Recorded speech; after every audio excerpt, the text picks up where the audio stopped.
Flowers एक ऐसी खूबसूरत चीज़ जो भगवान की सबसे सुंदर क्रिएशंस में से एक है। चाहे आप कितने ही स्ट्रेस्ड क्यों ना हो, इनकी स्मेल या यूँ कहूँ तो इनका सिर्फ एक नज़ारा ही हमें न जाने कितनी खुशियों और एक्साइटमेंट से भर देता है, हमारा मूड अपलिफ्ट कर देता है। भला कौन ही होगा जिन्हें फूल पसंद नहीं। बट क्या आप जानते हैं कि इन फूलों का प्लांट की लाइफ साइकिल में क्या रोल होता है? भगवान की ये अद्भुत संरचना प्लांट्स को रिप्रोडक्शन में मदद करती है।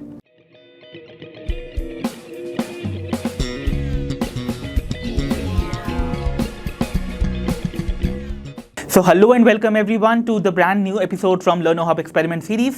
आज के इस वीडियो में हम प्रैक्टिकली देखेंगे और डिस्कस करेंगे the parts and the structure of a typical flower. इससे पहले हम शुरू करें, आइए फ्लावर से जुड़ी कुछ बेसिक बातों को जान लेते हैं।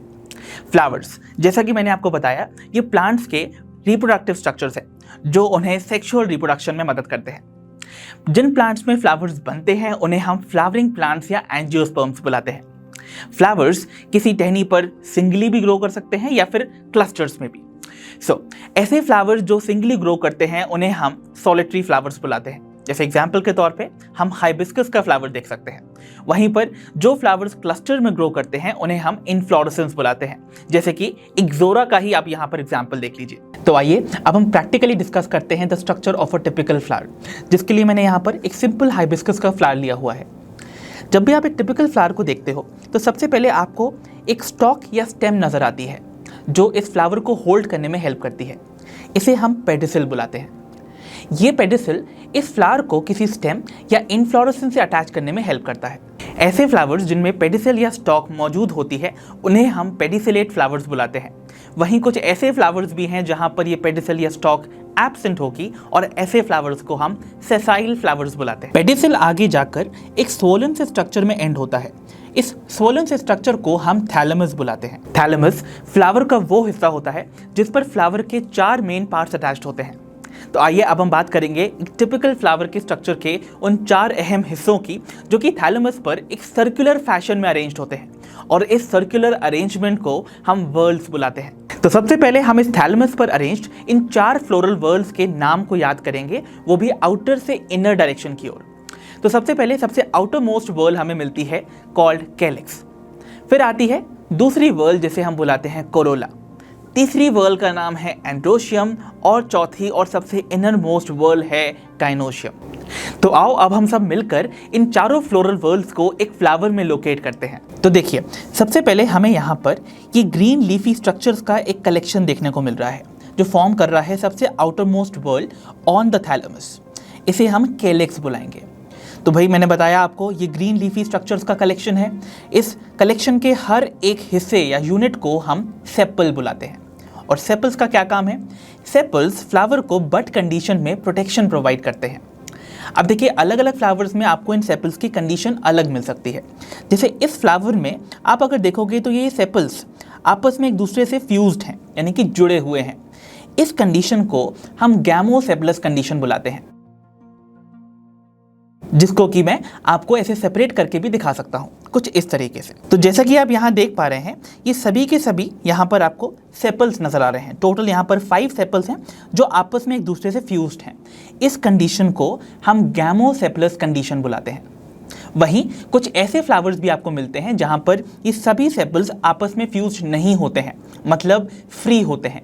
उस कंडीशन को हम पॉलीसेपलस कंडीशन बुलाते हैं, जैसा कि हमें रोजेस के केस में देखने को मिलती है।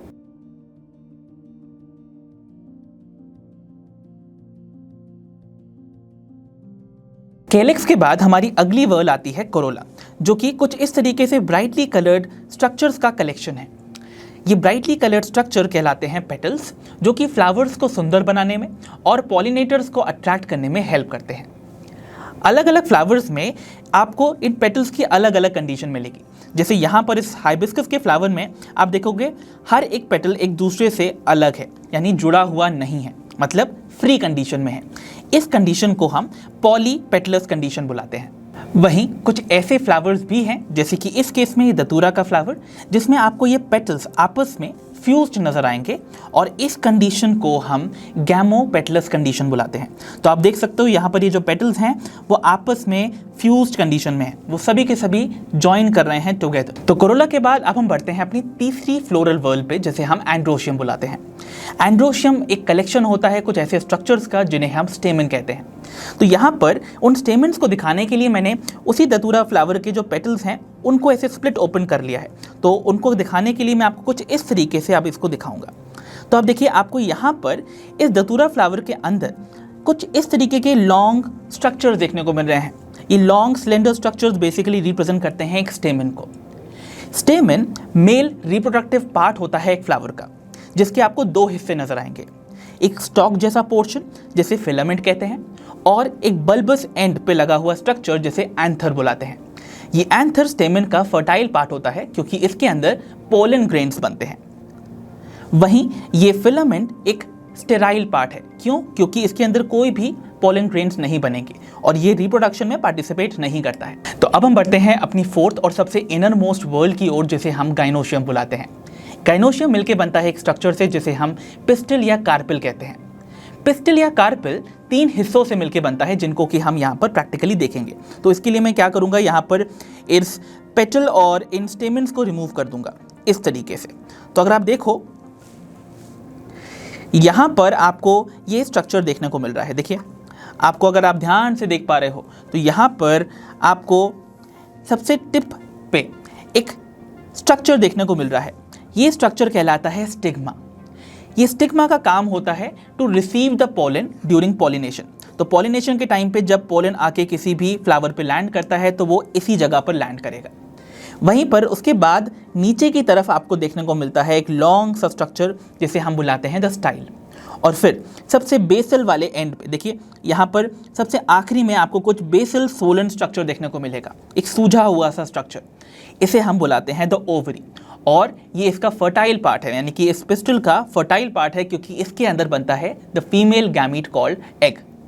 और याद रखिए, ये एंटायर पिस्टल या कार्पिल रिप्रेजेंट करता है फ्लावर का फीमेल रिप्रोडक्टिव पार्ट। तो देखा आपने, यहाँ पर आपको दिखा स्टिग्मा जिस पर पोलन आके लैंड करेगा, फिर है स्टाइल और finally basal swollen portion called the ovary, जिसके अंदर फीमेल गैमीट एग बनेगा। जाते जाते आप सभी के लिए एक सवाल, दुनिया का सबसे बड़ा और सबसे छोटा फ्लावर कौन सा है? अपने जवाब मुझे कमेंट सेक्शन में लिखकर जरूर बताएं।